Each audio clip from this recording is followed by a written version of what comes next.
Hey guys, welcome back to the Sensu Pop channel. For today, we have a treat because the European finals took place at the same time with the North America finals.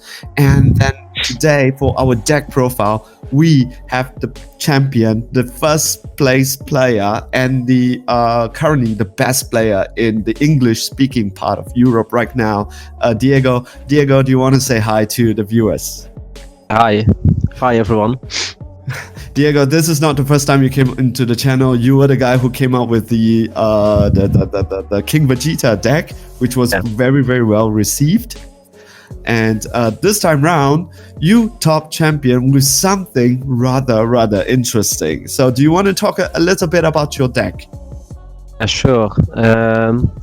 The first thing why I chose this leader is because I really enjoy playing this deck.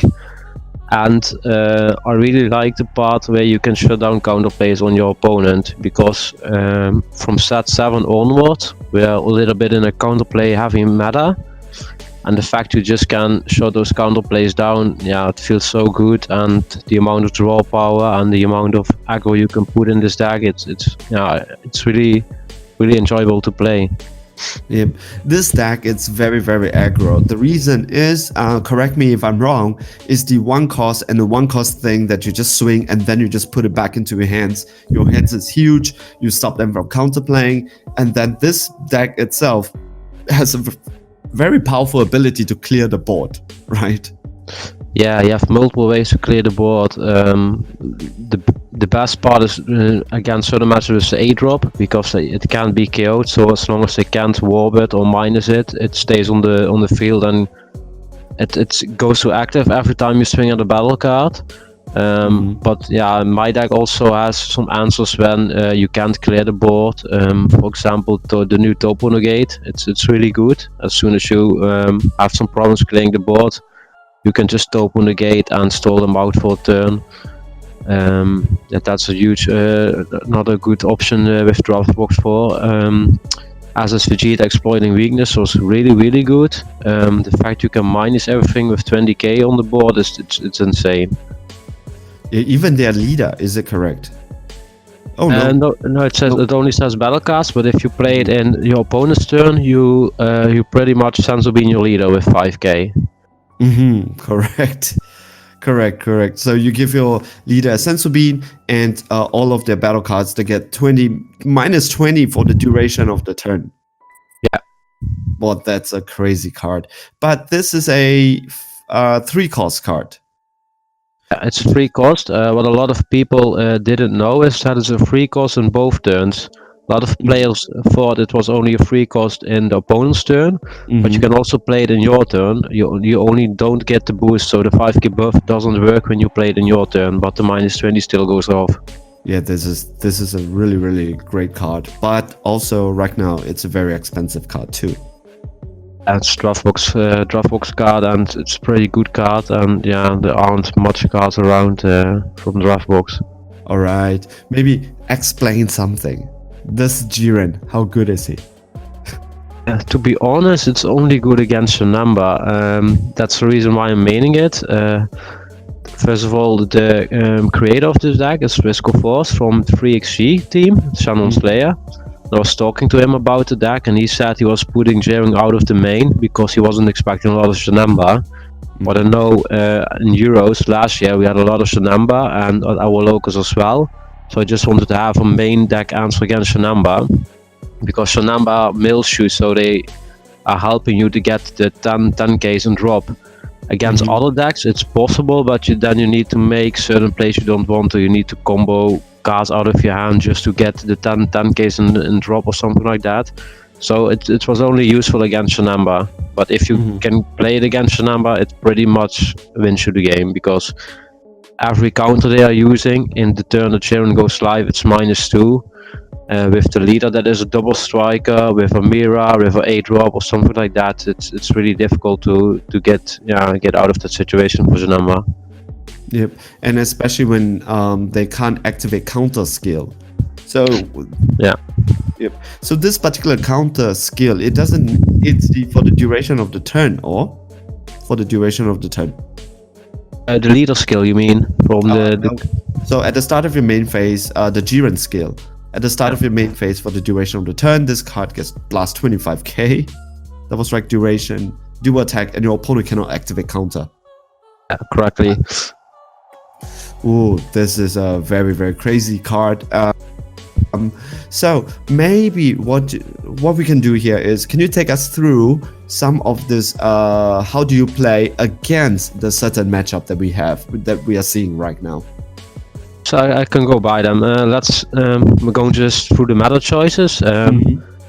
Best, my deck was very well prepared for Shaman or Porunga Ramp because I thought it would be the most played deck because everyone is playing it. It's really strong.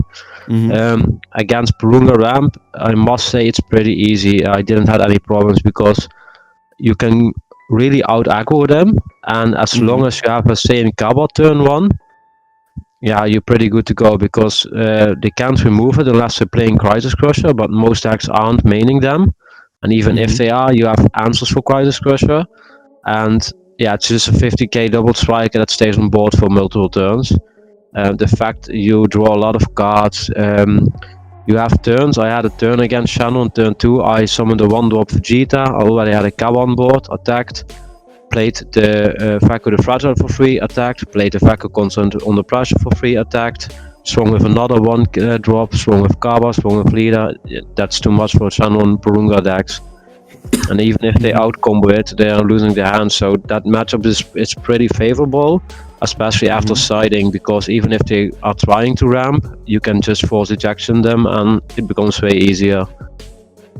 So against Shannon, you just go for the 1-drop aggro plays. Any difference playing against Shaman Ramp? No, it's basically the same. It's just 1-drop aggro, mulligan for Kaba because that's your biggest win con or beater against Shaman early game.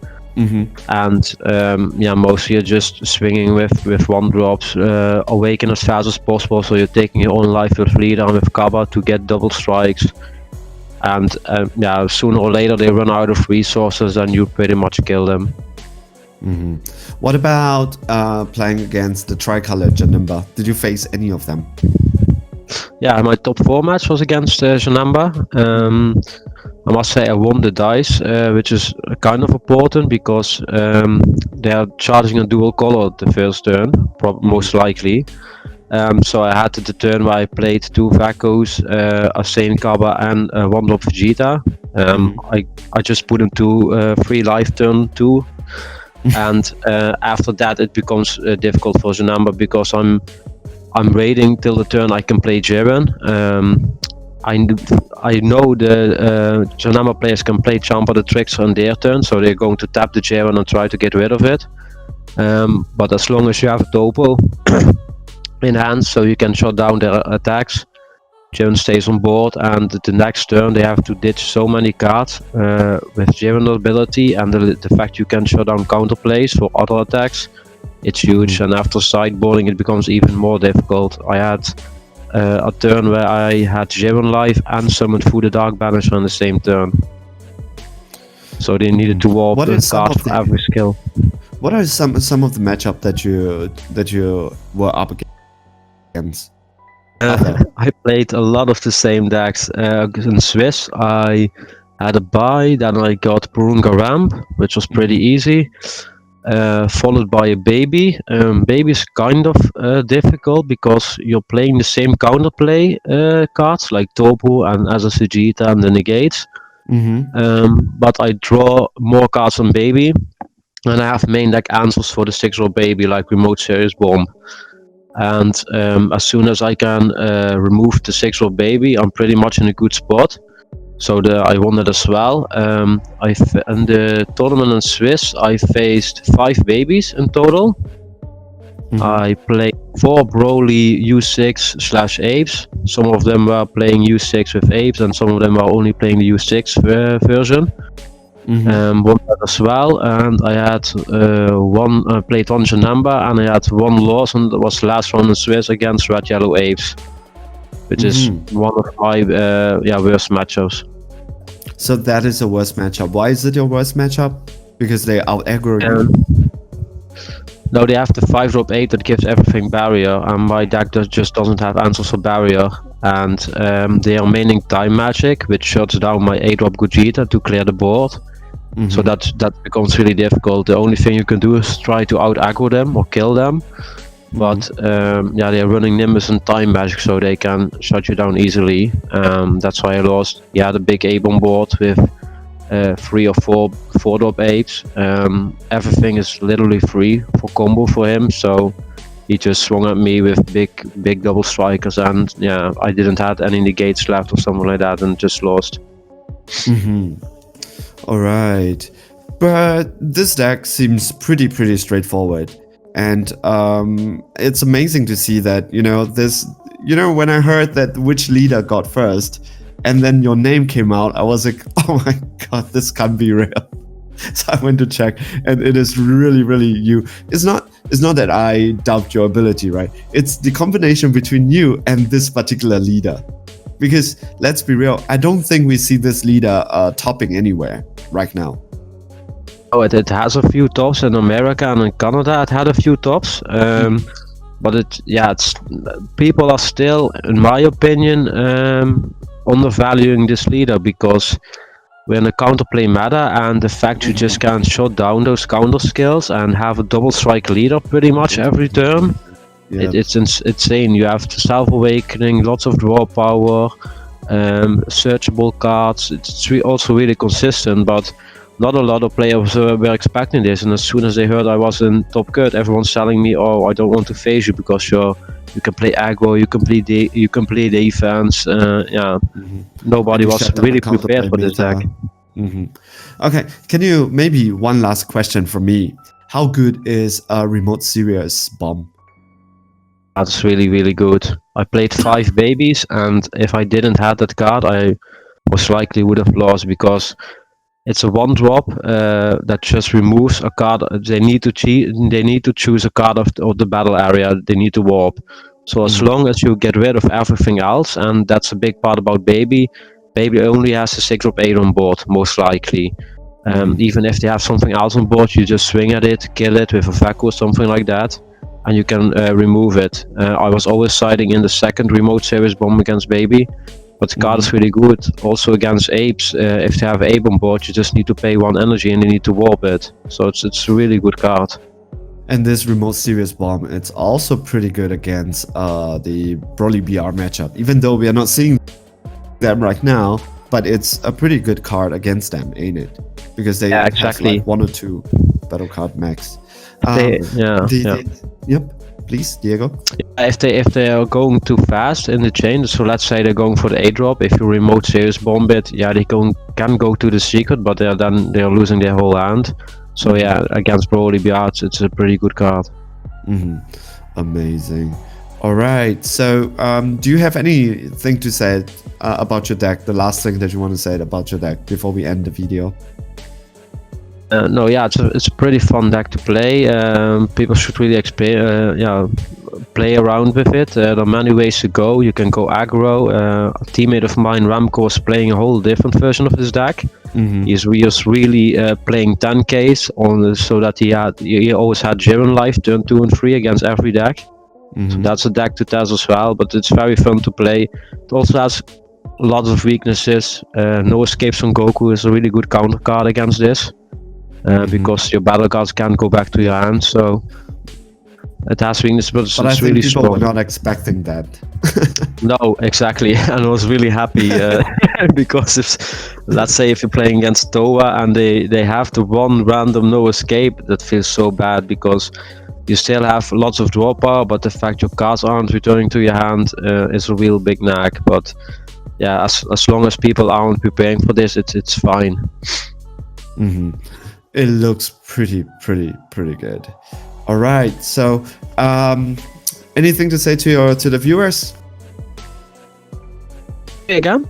Do you have anything to say to the viewers before we end the video? No, I just want to give a shout out to my team, Team FOA. Everyone did great from our team at the event. And also a shout out to our sponsor, Prismatic Defenders and TCG Collectibles, for sponsoring us. Awesome, awesome. This is so great to hear. Diego, you have my respect for being the top player right now in Europe, English speaking part of Europe. I wish you all the best going to Brussels. Viewers, if you do not know, we do have another finals where we combine the Italians, the French, and also the English speaking part of Europe. For another big finals. I don't know how they're going to do it. Maybe this is a discussion for another video. But right now, Diego is the champion for the English speaking part. And Diego, wish you all the best going to the finals. And I hope you also take back the crown or take the crown for the whole entire Europe, being the top player in Europe. Going to try. I'm going to try. All right, guys. Thank you so much. I hope you like the deck. Personally, I am not a big fan of Gogeta or Vegeta, the good guys, but playing this deck is so much fun. I like the mechanics. I really hope you guys could go and try it out. I understand some of the cards here are very expensive, especially this particular draft box Vegeta. Hopefully the price gets down. Gallic Cannon, it's also very expensive. So guys, see you guys in the next video. All right, ciao, bye.